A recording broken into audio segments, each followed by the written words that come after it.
Hello, Carly. Do you have a moment? Oh, good evening, Mom. Is there something I can help you with? This Sunday I'm having some friends over for a little tea party, 4 of us to be exact. I was hoping you would bake some homemade cookies and a cake for us.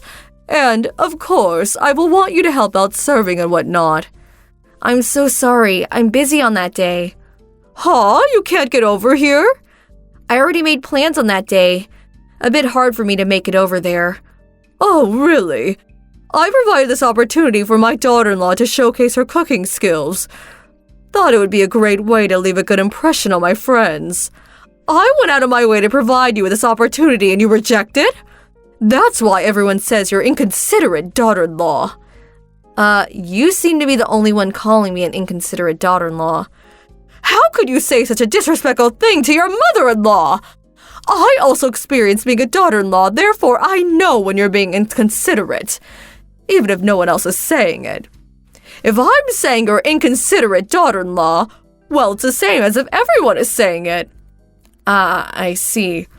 I'm giving you a chance here to redeem yourself, make a good impression. I simply cannot believe your behavior.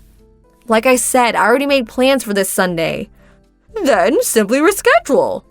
I'm really sorry. I wish I could, but I just can't. That day is… What are you saying? You didn't forget, did you? I never forget things, unlike you. Don't treat me like I'm going senile or something. Please, I'm not implying such a thing. So do you still want me to change my schedule? Oh, just forget it. If you're so reluctant, don't come. Besides, you get here with that attitude and serve my friends. I'll be the one that will end up embarrassed. But I still want you to make the cookies and cake. I'm really sorry, but I don't have the time for that either. Just bring it to the house on Sunday morning. You're not hearing me. I can't do it. Okay, I'll be waiting for those delicious cookies. I'll say it again. No is no.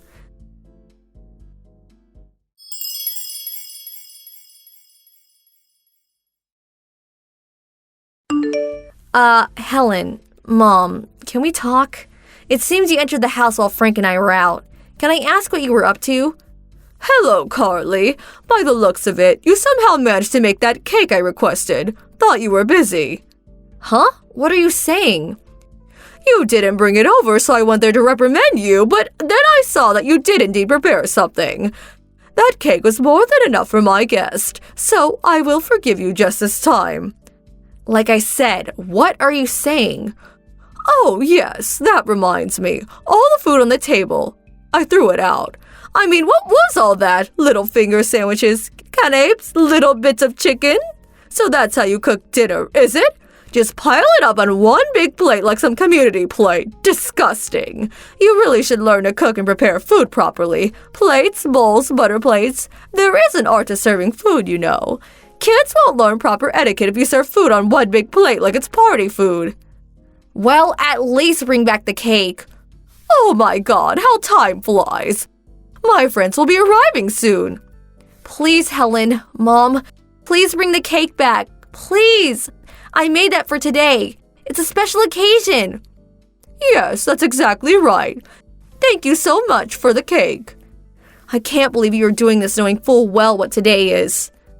Oh, my friends have arrived. Sorry, I won't be able to return your line messages. Mom, please.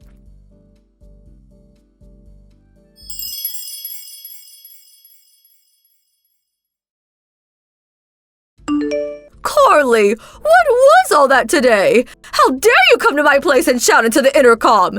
If you want that cake so bad, go buy one down the street. All my friends were shocked. You yelling for your cake back. I was so humiliated. Answer me. Say something. The messages alerts were getting on my nerves, so it's you. Mom, what do you want now? Getting on your nerves, huh? You locked the door, ignored my pleas, and enjoyed the cake with your friends. Well, you seem to have a problem with your attitude. That's not my problem. What did you just say? How dare you talk to your mother-in-law like that? My son will hear of this. Helen, you know perfectly well what day today is. And you do this? So you hate your daughter-in-law, but do you also hate your grandson? Huh? You just completely ruined your grandson's birthday party. Huh? Birthday? That's right, it's your grandson Christopher's birthday today. Wait 1 second, Christopher's birthday? Today? What? Are you serious? You had no idea? His birthday. It was today? That's right, it was his 7th birthday today. Happy birthday was written on the cake, or did you not see that? I didn't notice it. Huh? But you said you never forget such things. What was that all about? I thought you were talking about your little get-together with friends. Huh? Seriously? You know, you meet once a month, right? That was when he was in kindergarten. I don't meet with those moms anymore. Besides, I told you about Christopher's birthday party many times. I told you that I was inviting friends and Christopher's kindergarten friends today. I also said not to make any last-minute requests because I was busy preparing for the party. Really, I don't really recall. Your husband was there too, so I'm sure he remembers. Oh, I see. Well, then, why didn't you mention it when I was talking about having that tea party with my friends? If you had just simply mentioned that, well, we wouldn't be in this mess. Every time I try to tell you something, you always cut me off. You get upset for interrupting. Then you turn around and spread rumors about me, making me look like some kind of monster. But, Helen, Mom, I'm really sick of this. I just wish you would stop giving me a hard time. I never. The main problem seems to be that you never really listen to what I have to say. Every time I try to explain something to you, you always brush me off. I sent you a line message on numerous occasions, but again, you would just turn your nose up at it, not even see it. I never did that. Oh yes, you did. In fact, about 6 months ago, I told you in advance that we would be gone for 2 days to visit my folks, but you, as always, ignored her message and came right over. Thinking we were there, you started shouting in the intercom and ringing the doorbell over and over again. You made such a racket that the neighbors got worried and called my folks. I was so humiliated. No use dredging all that up. What's past is past. It was not only that. When Christopher and I came down with the flu, I asked you not to come over for at least a week, but there you were banging on the door, shouting into the intercom. I'm sure you remember we were endlessly going back and forth on the intercom. You probably don't even care, but I had a severe fever and could hardly stand up. What's more, Christopher had finally fallen asleep after tossing and turning all night. Because of your non-stop bell ringing and door banging, Christopher was in bad shape. If your husband hadn't come and got you, Christopher's fever would have worsened. I can never forgive you for that. Well, that was because... And there's one more thing I want to add. You didn't attend Christopher's birthday party last year either, am I right? Huh? Such a waste. I invited you way in advance. A friend apparently called you on that day and you went shopping as I recall. But your husband showed up. Actually, we were all befuddled by your actions. That's why we decided not to invite you, but I never figured you'd steal Christopher's cake and dump all the party dishes into the trash. Unbelievable. I simply just forgot. You can't fault me for being a little careless. But I have to say, this really takes the cake, literally. Huh? You don't seem to repent.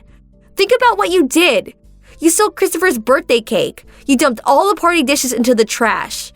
As a result, we had to cancel the entire party and send everyone home. But fortunately, everyone was very understanding and we were able to postpone the party until next week. Do you realize how much damage you caused? Do you realize how much Christopher cried? Come on, you're being overdramatic. Besides, in situations like this, you should have been more resourceful. Resourceful? Yes, you could have just gone out and bought everything you needed. And there is Uber. I do know that the supermarket is right nearby and the bakery down the street was still open. If you're a mother, you have to be resourceful in order to overcome any kind of obstacle, such as today. That's your problem. You don't have the adequate resources to be a good mom. Wow, I really don't have the energy to like you today. Huh? You do know that Christopher is allergic to wheat flour. Huh? Yes, a couple of other kids we invited are also allergic to flour. That's why I prepared the cake and cookies using rice flour rather than wheat. But that was all kaput, thanks to yours truly. You say, just go buy it at the supermarket. Well, it's not that simple. Allergy? Christopher is allergic to wheat? Huh? Are you being serious? You weren't even aware of it? This is a serious matter, you know? Well, I was. So whenever Christopher went to visit your house, he never ate any wheat-related foods. What did you think? I just thought your bad attitude just rubbed off on him. Am I hearing you right? I really don't understand why you enjoy giving me a hard time, but I'm sure your son explained Christopher's allergy problem on numerous occasions. How could you be so oblivious to such a serious issue? Christopher's life may have been at stake here. To be honest, I never want to see your face again.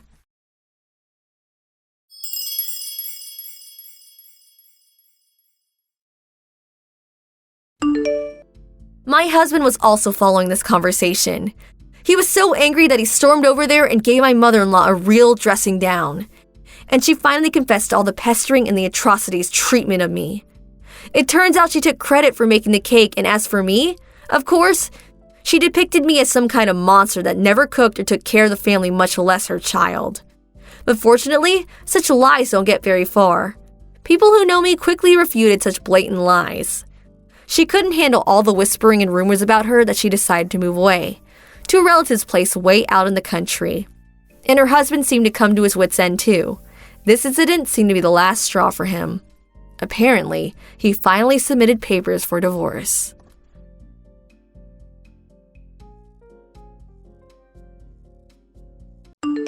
Thank you for watching. Please subscribe and hit the like button. See you next time.